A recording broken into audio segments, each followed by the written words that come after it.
More power, more frames, and lower temperatures. That's what you want, and that's exactly what you'll get here today.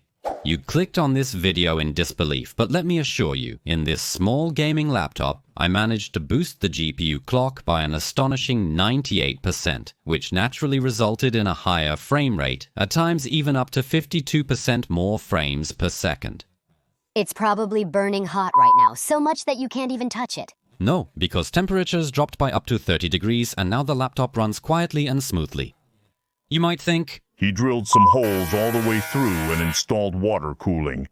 no, I didn't do anything here that you couldn't do yourself at home with your own laptop. The latest, you could even say space-age technology, as you can see, is already within reach. This will save any laptop. Please watch the video. Some of my viewers definitely recognize the gaming laptop with a built-in controller called Gamepad Digital WinMax 2, and that's what I'll be using for today's operation and all the tests. However, no matter what kind of laptop you have, what I'll be discussing today can be applied to practically any model. I performed a similar operation earlier on a Lenovo Legion gaming laptop, and the result there was also excellent. However, what I managed to achieve this time exceeds all expectations and at the same time proves that we as users still can, and even should, improve on the manufacturer and the factory. The problem is that manufacturers stubbornly use low-quality thermal paste. Initially, all seems well, and there are no complaints, which is why the YouTuber praises it so highly. He says the equipment is good, that the temperatures are okay, because it's very possible that, yes, they were. However, when you buy such equipment, after a few months you see that maybe things aren't quite as great as they were supposed to be. It was the same with this Lenovo, and it's the same with Gamepad Digital WinMax 2. Just a few weeks after I published my review on YouTube, I started to feel that the device was noticeably louder than before. You know, nothing happens overnight, and when I was preparing the material I did dozens of hours of measurements, but later, well, I just used the device. I played Diablo 4 up to level 100, but recently I finally wanted to start Cyberpunk 2077 seriously. Well, that didn't really work out. So, during the review, I determined that on the 24-watt profile, the device works most efficiently and the temperatures are kept in check. But that was then. Now the image stuttered terribly, the sound choppy, buzzing and crackling. A terrible experience. It's only been half a year, and now there's no way to use 24 watts. You can't play on 23 either. See for yourselves, the 23-watt profile keeps an average of 92.7 degrees Celsius on the processor and 92.5 on the graphics chip. Supposedly, that's still within the norm, but I also recorded the maximum temperature here, which in both cases exceeded 95 degrees. This is important because the AMD Ryzen 8 840U chip in this device has a maximum temperature of 95 degrees, and as soon as it reaches that point, the power is cut off to prevent damage to the chip. While gaming, this manifests as severe stuttering and lagging. You can also see this based on the GPU clock speed, which I was also recording here. This value is not only a bit lower than the 22-watt profile, but remember, these are average results from the test run, so if the GPU clock dropped even to, let's say, 600 MHz, but only for a few milliseconds, that's exactly how it would look. In short, half a year has passed and the cooling performance has dropped by over 8%. It's time to fix it. To do this, I'll use something that's in this little box, and no, it's not thermal paste. Those probably aren't even worth touching anymore. Liquid metal? No, not that either. Sure, it would be an interesting option, but it's still quite dangerous. Here I'll use a phase change material called PTM7950 from Honeywell. I've already made a few videos about it, so if you end up fascinated by it, which I bet you will, I'll leave links in the description to my previous videos that explain what it is, what properties it has, and how it works. There's no need to repeat all of that here, so before you decide to tinker with your own equipment, make sure to catch up on those videos. I'll also leave a link in the description to AliExpress where I made my own purchase. Considering how this PTM7950 performs, I can be almost certain that it's original. I took the largest sheet because I use it a lot, but the processor in the Gamepad Digital WinMax 2 has a surface area of only 178 square millimeters, so this largest sheet, which costs 29 euros and 18 cents here, should be enough to cover 79 such processors. Then, the price converted to zlotys divided by the number of devices we can cover with it comes out to just 1 zloty and 57 groszy. Yes, you heard that right. Less than 2 zlotys is enough to bring this howling junk to a much better state than the manufacturer ever intended. For the Gamepad Digital WinMax 2, replacing the thermal paste is a straightforward process. We remove the SD card, the covers from the gaming section, and the second drive if someone has added one. We unscrew the screws from the bottom and the ones from the back. If you're going to perform this procedure on another laptop, it's worth watching some tutorials, but most importantly, you should do it slowly and carefully. It's recommended to disconnect the battery by default, but I'll skip that step in this case. I'm unscrewing 2 screws from the fan, and here's my advice to all owners of this device. From time to time, remove the fan itself and take out any dust or possible pet hair from the partition between the fan and the radiator. In the past 6 months, I've done this 3 times, most recently just before collecting the latest thermal paste results, which I'll discuss later. Now we alternately unscrew the 4 screws holding the copper cooler. The 5th one is located at the end of the radiator. Gently lift the entire heatsink and, using a tissue soaked in isopropyl alcohol, clean the surface of the processor and the heatsink itself. Cut a piece of phase change material that matches the size of the processor surface. Remove the protective film from one side, place it on the processor, and instead of pressing, gently massage it so it sticks, then remove the protective film from the other side. Next, install the cooler, screw it in diagonally and assemble everything. Make sure you haven't left any screws behind. After this operation, I quickly checked if it worked, and yes, after those few months of use, just turning on the Gamepad Digital used to give me negative feelings because at startup I had 80 to 90 degrees Celsius on the processor. Now it's 38 and completely silent. So I turn on Thermark and put full load on the GPU and well, what do I see here? 43 to 44 degrees. So I know it's much better now, but of course you don't do tests just by eye. That's why first, for several hours, I heated up the PTM7950 phase change material and only then did I start conducting the first tests. However, before I could test the games, it was necessary to estimate the new power limits that the device can now handle. Please take a look at how much PTM7950 has changed this situation. Take a moment to analyze this data. Let me point out that the temperature of the processor as well as the graphics system has been lowered by 30 to 32 degrees Celsius. I probably don't need to tell you how much this reduced the noise generated by the device, but in purple here, I've also marked the GPU clocks recorded during the test. Is it even possible that they increased to this level? Well, apparently yes, because no graphics card likes to operate at 93 or 95 degrees Celsius like it did before.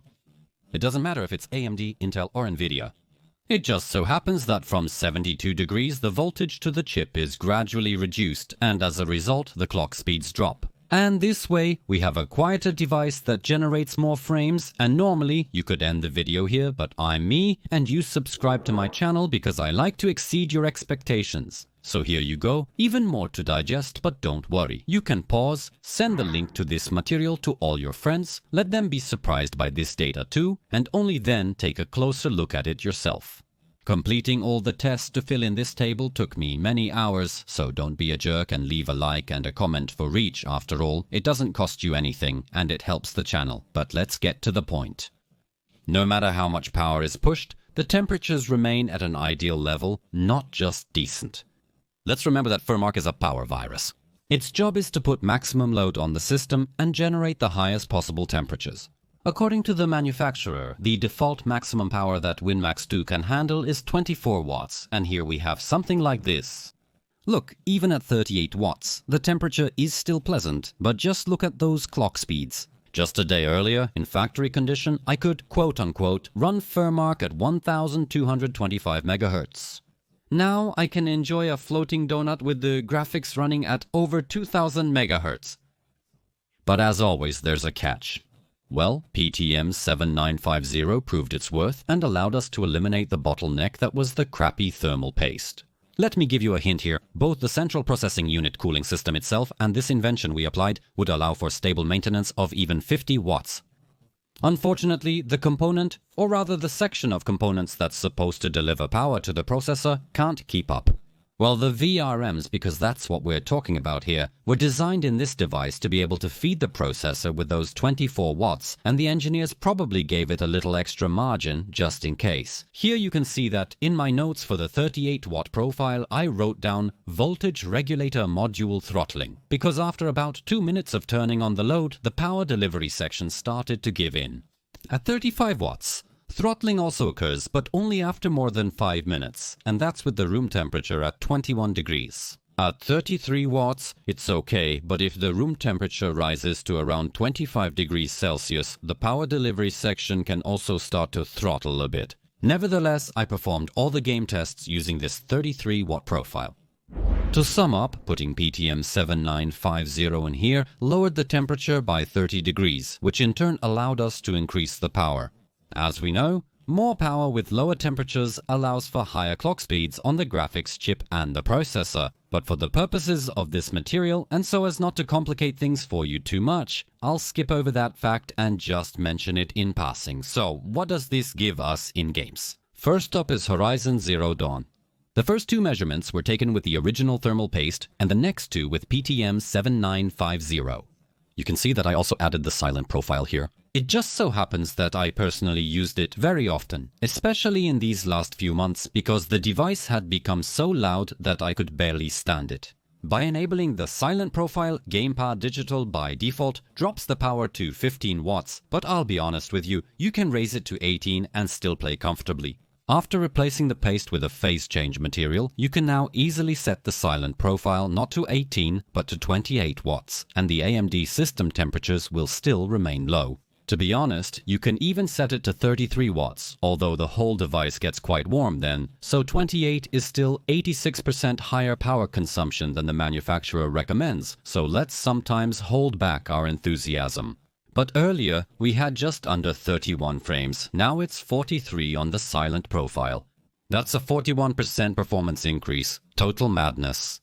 As if that wasn't enough, you can see that the temperature dropped by 14 degrees. You could only expect such a change by jumping at least 2 processor generations ahead. On the normal fan profile, we jumped from 39 frames to 44.